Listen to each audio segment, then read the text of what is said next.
সবুজপুর গ্রাম। গ্রামের নামটি যেমন সুন্দর, গ্রামটিও ঠিক ততটাই সুন্দর। গ্রামের চারদিকে সোনালি আঁশ গ্রামের সৌন্দর্যকে আরও দ্বিগুণ করে তোলে। গ্রামের প্রত্যেকটি মানুষ হাসি খুশিভাবে তাদের দিন কাটায়।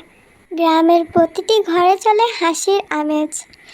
এই সবুজপুর গ্রাম থেকে ঠিক কিছুটা দূরে একটি জঙ্গল। এই জঙ্গলের মধ্যে থাকে তিনজন বন্ধু। একজন হলো বাঘ, যার শরীরে কালো ডোরাকাটা আর চলনেও এক ধরনের রাজকীয় ভাব। অন্যজন হলো বানর, সে খুবই দুষ্টু প্রকৃতির। সুযোগ পেলেই এই গাছ ওই গাছ লাফালাফি করে আর অনেক শয়তানি করে। তাদের আরেক বন্ধু হলো সাপ, সে সবসময় তার জিহ্বা বের করে ফসফস করতে থাকে। এইভাবে সে অন্য প্রাণীদেরকে ভয় দেখায়। এটা করে সে খুবই মজা পায়। একদিন তারা তিন বন্ধু মিলে চিন্তা করলো বনটাকে ঘুরে দেখবে।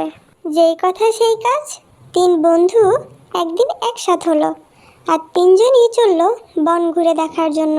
চলতে চলতে প্রায় অনেক দূর তারা চলে এসেছে। কিছু দূর আসার পরে তারা দেখলো, ওমা, এ তো অনেক বড় আর অনেক গভীর একটি নদী। এটা তারা কিভাবে পার হবে? সেই মুহূর্তে তাদের দুষ্টু বন্ধু বানর নদীতে লাফ দিয়ে নদী পার করে ফেলে। আর তাদের সাপ বন্ধু, সে তো সাঁতরেই নদী পার করে ফেলে। আর যখন বাঘের পালা আসে, সে খুবই চিন্তিত হয়ে পড়ে। সে চিন্তা করতে থাকে সে কিভাবে নদী পার হবে। সে তো লাফ দিতেও পারবে না, সে সাঁতারও জানে না। সে খুবই চিন্তায় পড়ে যায়। তখন তার দুই বন্ধু বানর আর সাপ এসে তাকে সাহায্য করে নদী পার করার জন্য। যখন তারা নদী পার করে নেয়, একে অপরকে দেখে খুবই হাসাহাসি করে। হাসতে হাসতে বলে, আজকে খুব মজা হয়েছে তাই না? এটা বলে তারা খুবই জোরে জোরে হাসতে থাকে। তো ছোট্ট বন্ধুরা, আমরা এটা থেকে কি শিখলাম?